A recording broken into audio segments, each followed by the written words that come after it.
Love him or hate him, Lewis Hamilton has been a force in Formula One like no other.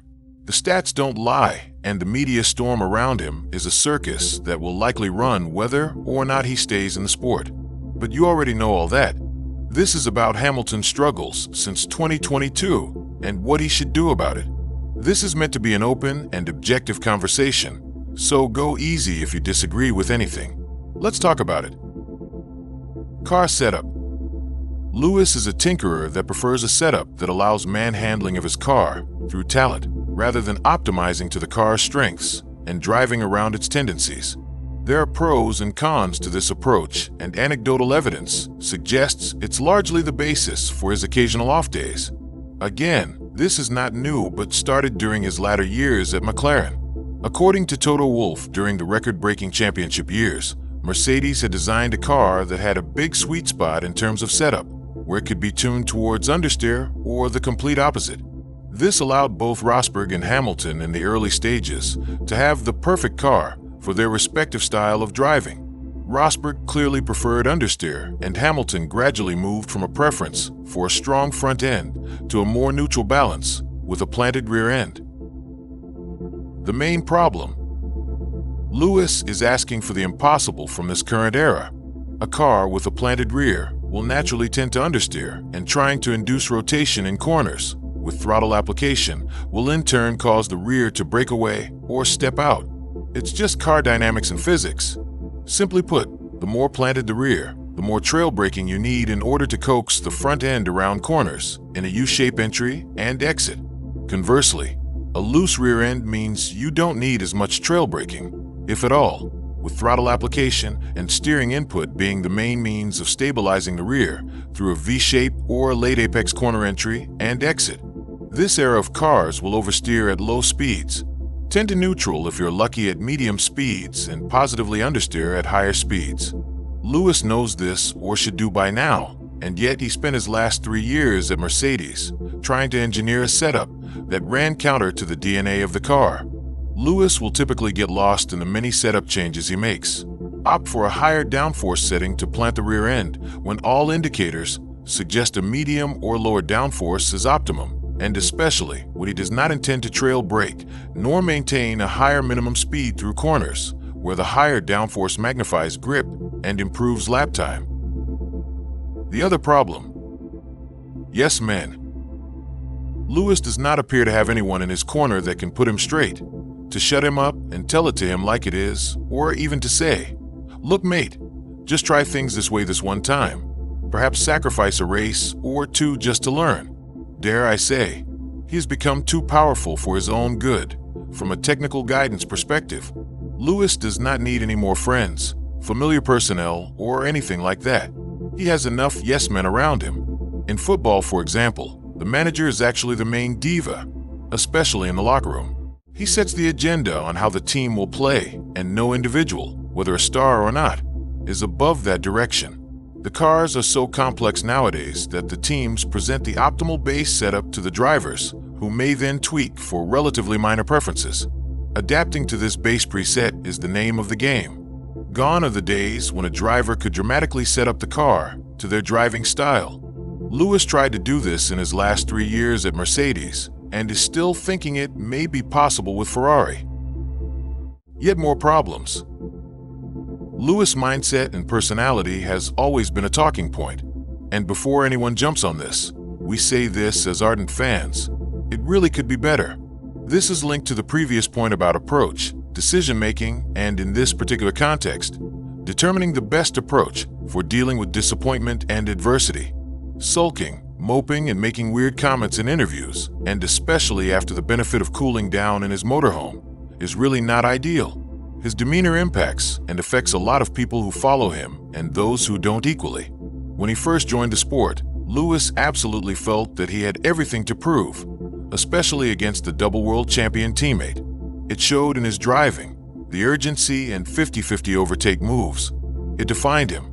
The biggest disappointment and concern was when, after announcing his move to Ferrari, he said, and I quote, "I have nothing to prove." Wrong move, wrong mindset, and it shows.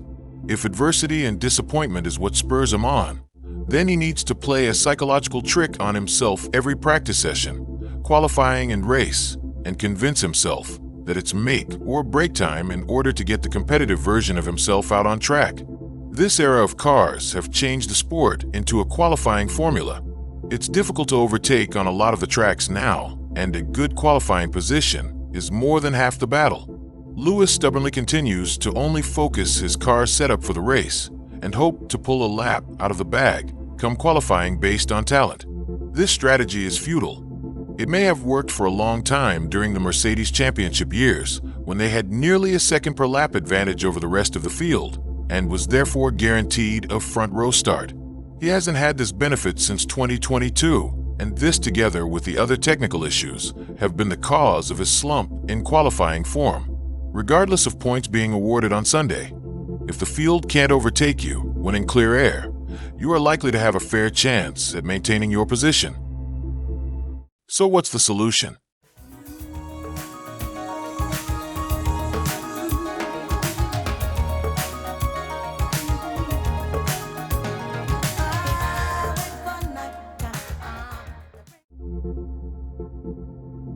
That's simple. The answer is Nico Rosberg. Let me explain. This is the person who arguably knows Lewis from every angle with respect to driving ability, his preferred strategy and tactics, strengths, weaknesses, and mindset. This makes Rosberg the best person, in our opinion, to identify opportunities and threats to Lewis in almost any scenario, and to the point of saving Lewis from himself where necessary. Hiring Rosberg as his technical advisor with access to telemetry data, and who, by the way, would probably love the opportunity to coach and reconnect with Lewis, would be the single most profound thing Lewis could do at this stage in his career. Rosberg may have beaten Hamilton in 2016, due in part to luck, the swapping of mechanics, who may have sabotaged Hamilton in terms of reliability due to entrenched loyalties, and on a brilliant strategy that was masterminded even before the season began. That strategy was simply brilliant. Rosberg realized that even when he outqualified Hamilton, he tended to pit slightly too early and left usable rubber on the tires, which Hamilton, being on a similar tire strategy, then made hammer time laps to jump him when he pitted. The solution was to leave the pit stop until the very last moment when there was no rubber left, such that Hamilton's hammer time lap was insufficient to overcome the delta for the lead. This worked for nearly 10 races straight, where Rosberg strung together a run that baffled Hamilton. By the time Lewis caught on to it, plus his reliability issues, he needed a DNF by Rosberg in order to win the title. It never came. That kind of mastermind is what you need when things aren't going your way. Rosberg will bring a number of key answers to the table as follows. 1. His legendary technical know-how in understanding a car's innate tendencies and setting it up to do the majority of the work and to get the best out of it. 2. His ability to say things as they are, which sometimes takes him into controversial territory, but nevertheless does not mince his words. 3.